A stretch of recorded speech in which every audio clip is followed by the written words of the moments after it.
बुढा म विदेश जान्छु मलाई ल्याङ्ग्वेज पढाउनु न हाम्रो आर्थिक अवस्था धेरै बिग्रेको छ गाह्रो हुन्छ बुढी विदेशमा तिमीलाई छोरी मान्छे भनेर धेरै दुःख दिन सक्छन् बुढा अहिले हाम्रो अवस्था धेरै गाह्रो छ केही वर्ष दुःख गरेर कमाउँछु अनि फेरि सँगै बसौँला राम्रोसँग पढ बुढी मेहनत गर्यो भने पक्कै पास हुन्छ पक्कै पास हुन्छु बुढा मेरो नेम निस्कियो मलाई थाहा थियो वर्षा तिमी सधैँ मेहनती छौ ल बुढी अब जाउँ नत्र ढिलो हुन्छ बुढी विदेश जाँदैछौ आफ्नो ख्याल राख्नु है नहात्तिनु बुढा अब सबै ठिक हुन्छ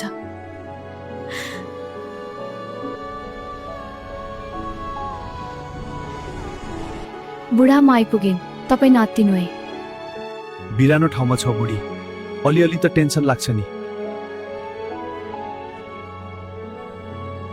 नहात्तिनु बुढा अब हाम्रो जीवन बदलिन्छ राम्रोसँग पढ्नुपर्छ अब म बेबी म छिट्टै आउँछु है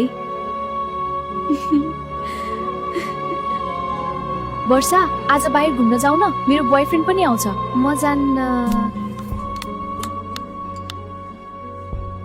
किन यति मेसेज गर्छन् म यहाँ पढ्न आएको हुँ मैले राम्रोसँग पढ्नुपर्छ बुढा म हजुरलाई धेरै मिस गर्छु बुढी म पनि धेरै मिस गर्दैछु आफ्नो ख्याल गरे हेलो कसलाई खोज्नुभयो म विवाहित हुँ कृपया फोन नगर्नु कस्तो मान्छे होला कति कल गरेको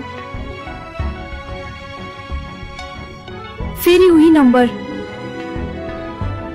फेरि उही नम्बर फेरि उही नम्बर फेरि उही नम्बर मेरो बुढा के गर्दै होलान् आज किन यति एक्लो लाग्दैछ मलाई फेरि त्यही अपरिचित नम्बर हेलो तिमीसँग कुरा गर्दा राम्रो लाग्छ सधैँ यस्तै हुनु ल ठिक छ साथी जस्तै कुरा गर्न सक्छौँ अब हामी ल बुढाको फोन आएछ एकछिनमा पछि गर्नु पर्ला हेलो सरी ल बुढाले कल गर्नुभएको थियो कति कल गर्न सकेको होला यो बुढाले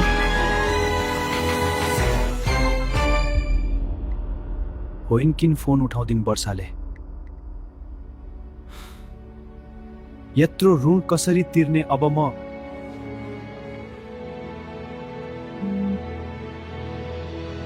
फेरि फोन गर्यो उफ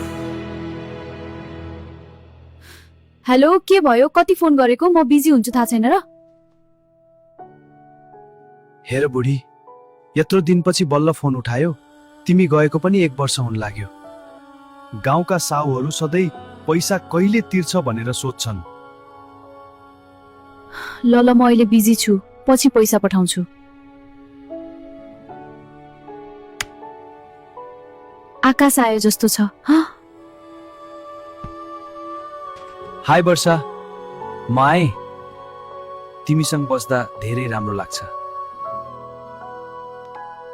कति फोन गरेको होला आज तिमीसँग हुँदा धेरै राम्रो लागिरहेको छ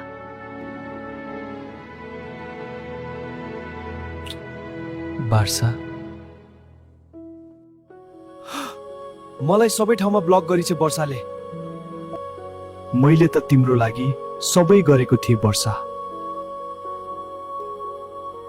नमस्ते म अनुप भाग्यले ठगेको मान्छे घरको दुखले गर्दा मैले ऋण खोजेर मेरी बुढी वर्षालाई विदेश पठाएँ तर आज उसले मलाई सबै ठाउँमा ब्लक गरिसकेकी छ यो भिडियो वर्षासम्म पुर्याइदिनु ऋण तिर्दिएर आफ्नै खुसी गर्नु तर आज उसले मलाई सबै ठाउँमा ब्लक गरिसकेकी छ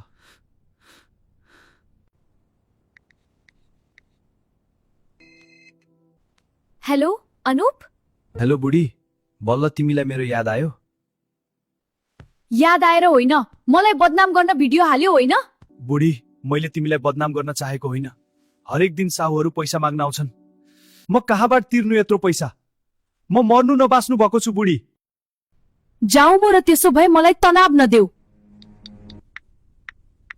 आकाश, म तिमीसँग बिहे गर्न चाहन्छु। के नचाहिने कुरा गरेको? दिउँसै सपना देख्यो के हो? आकाश, मजाक नगर्न, म साँच्चै भनिरहेकी छु। जुन आइमाई आफ्नो श्रीमानको हुन सकिन, त्यही मान्छे मसँग बिहेको कुरा गर्छ? मैले तिमीलाई विश्वास गरेर सबै छोडे माया गर्ने श्रीमान पनि। यो सब एकछिनको रमाइलो मात्र थियो, सबै बिर्सिदेऊ। के गरे मैले यो?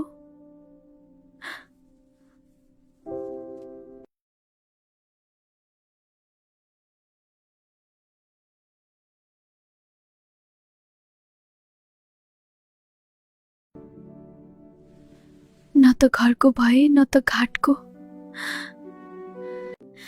अब मसँग कोही छैन, न त घर न त माइती।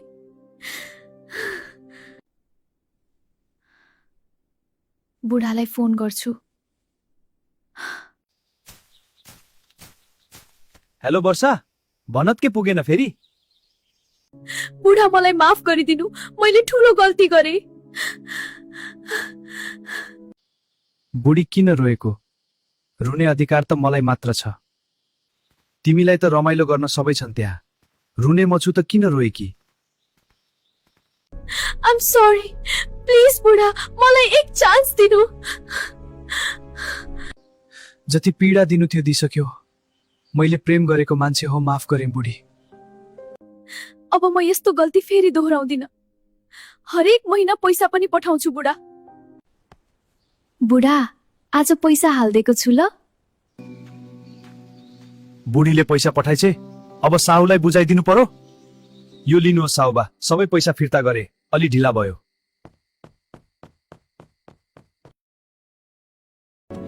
बुढा!